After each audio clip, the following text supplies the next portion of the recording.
Eccoci qua ragazzi, salve a tutti, bentornati sul canale. Verso Napoli-Monza, eventuali insidie dell'avversario, come sta la squadra di Nesta, il loro cammino in Serie A finora, inclusa la partita di Coppa Italia contro il Brescia. Anche loro hanno passato il turno. Fatemi sapere come sempre la vostra qui sotto nei commenti, mi raccomando iscrivetevi al canale attivando la campanellina. Faccio sempre le stesse raccomandazioni: se passate per la prima volta sotto questo video mi date una mano a far crescere il canale, l'algoritmo si diverte, a me fa piacere e non poco. Verso Napoli-Monza, 3 pareggi e 2 sconfitte per il Monza nelle prime 5 di campionato, penultima a un punto sopra il Cagliari. Se guardiamo la classifica possiamo tranquillamente dire vabbè, sono penultimi, ma sarà una partita comunque a senso unico. Assolutamente no, perché il Monza nella fase di non possesso è abbastanza organizzato, e andiamo un attimo a vedere i risultati e come sono venuti questi 3 pareggi e queste 2 sconfitte per loro. Perché se andiamo un attimo a vedere minutaggi, risultati, gol fatti e subiti, possiamo capire qualcosina in più. 0-0 contro l'Empoli a reti bianche, 0-1 sconfitta col Genoa di misura, perde 1-0 contro il Genoa, 2-2 con la Fiorentina. Con la Fiorentina il Monza era 2-0 sopra e la Viola la pareggia con Gosens al 96esimo, quindi questi erano 3 punti fatti. Si perde, si perde l'avversario ovviamente al 96esimo e Gosens la pareggia, e già comunque potevano essere 3 punti in più, invece di ritrovarsi poi penultimi un punto sopra il Cagliari.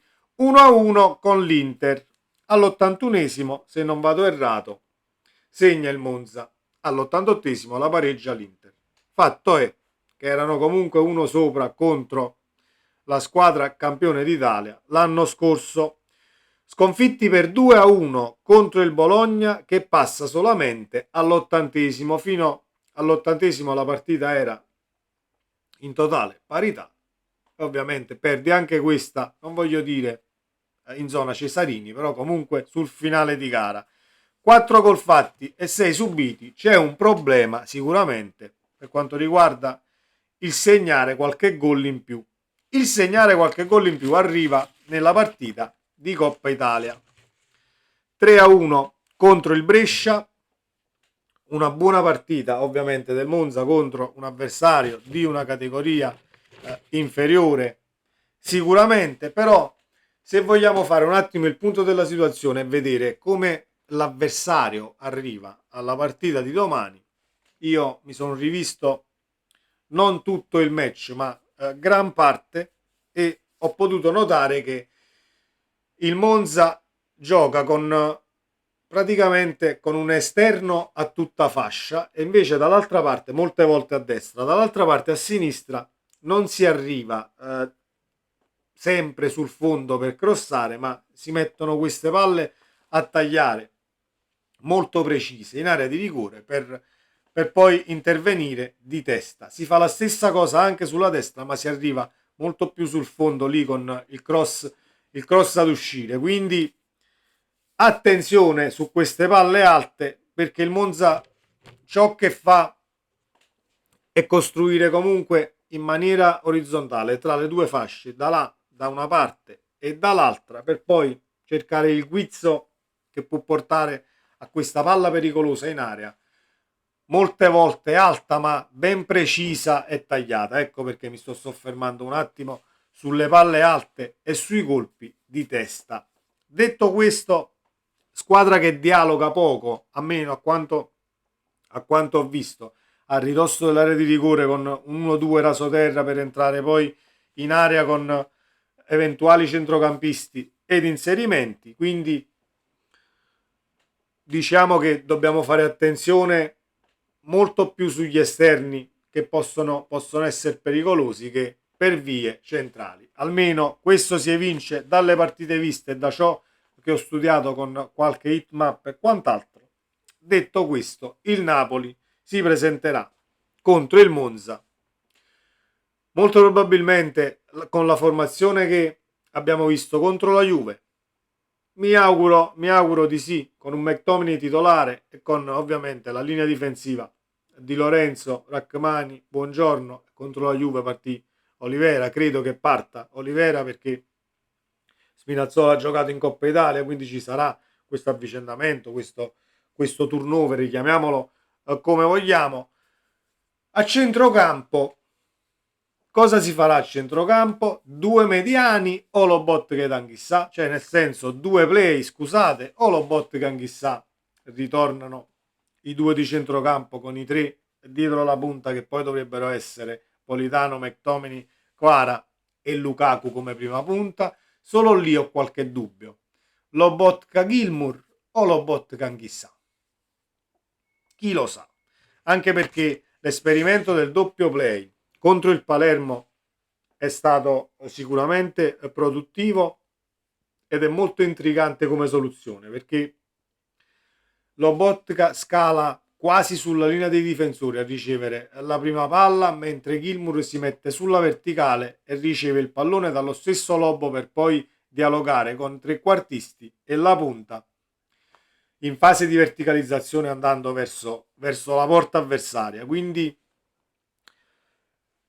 io come soluzione la continuerei ad usare, ovviamente non domani contro il Monza perché credo che parta Lobot che Anghissà a centrocampo, però abbiamo veramente una rosa competitiva con frecce all'arco da scoccare in quantità, e quindi nel caso la partita poi dovesse mettersi su piani strani o non riesce a sbloccarla, comunque possiamo cambiare a partita in corso con una sostituzione. Neres, ovviamente tutti quanti mi potrebbero dire no, ma Neres come ha giocato contro il Palermo deve partire titolare, siamo tutti d'accordo e Neres sarà il titolare di quella fascia molto probabilmente quando troverà un tantino di equilibrio in più in fase difensiva, ma io credo che ancora un po' di tempo e lo vedremo titolare nel tridente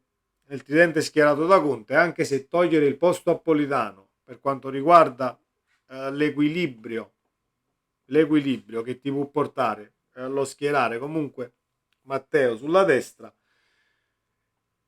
è tanta roba. Neres dovrebbe raggiungere, non dico raggiungere i livelli di Politano a livello difensivo, perché Politano nelle chiusure, nelle diagonali, nello scalare al posto addirittura del terzino lo fa praticamente in automatico, ma è anche normale perché su quella fascia ci sta da una vita e con gli stessi compagni poi, perché parliamo di una fascia destra con Politano, Anghissà e Di Lorenzo che non è nata sicuramente ieri.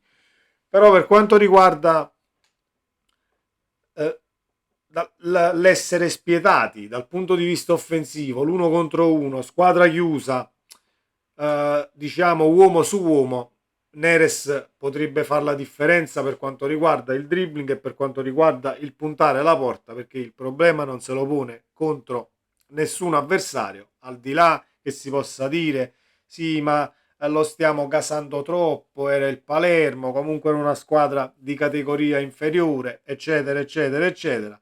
Ragazzi, i calciatori si vedono dal tocco palla e Neres l'abbiamo visto dal primo minuto che è entrato, non dalla partita di Coppa Italia, ma dal primo minuto che è entrato in campo, per come accarezza il pallone, per il bagaglio tecnico che hai ovviamente portato a Napoli comprando il calciatore. Molto probabilmente partirà Matteo dal primo minuto e poi Neres a partita in corso. Auguriamoci al risultato acquisito, perché è quello che vorrei dal Napoli, al di là di chi gioca e chi non gioca. Vorrei lo stesso approccio che abbiamo avuto nella partita contro il Palermo. È vero che quella è una partita da dentro fuori, questa è una partita di campionato, ma se riusciamo ad affrontare tutte le partite allo stesso modo a livello mentale, e credo che Conte a questo punti, perché è un allenatore che dal punto di vista dell'agonismo e del preparare le partite non è secondo assolutamente a nessuno, se riusciamo a metterle sempre su quel piano, allora non voglio dire che la strada è spianata ogni qualvolta entri in campo e porti a casa i 3 punti, perché c'è sempre un avversario da affrontare e da sconfiggere, però mettendo i patti in chiaro dal primo secondo anche l'avversario capisce che non c'è trippa per gatti, perde un tantino di fiducia e forse commette anche qualche errore per il quale tu puoi andare in porta, puoi approfittare di un'azione e renderti pericoloso. Quindi bisogna stare sul pezzo senza assolutamente arretrare e diciamo invadendo la metà campo avversaria dal primo secondo. Questo è quello che farà il Napoli dal mio ovviamente punto di vista. Fatemi sapere la vostra qui sotto nei commenti come sempre, iscrivetevi al canale, l'ho già detto all'inizio, lo ripeto per chi arriva alla fine del video, attivando la campanellina così si resta aggiornati ogni qualvolta esce un nuovo contenuto. Sempre Forza Napoli, ciao!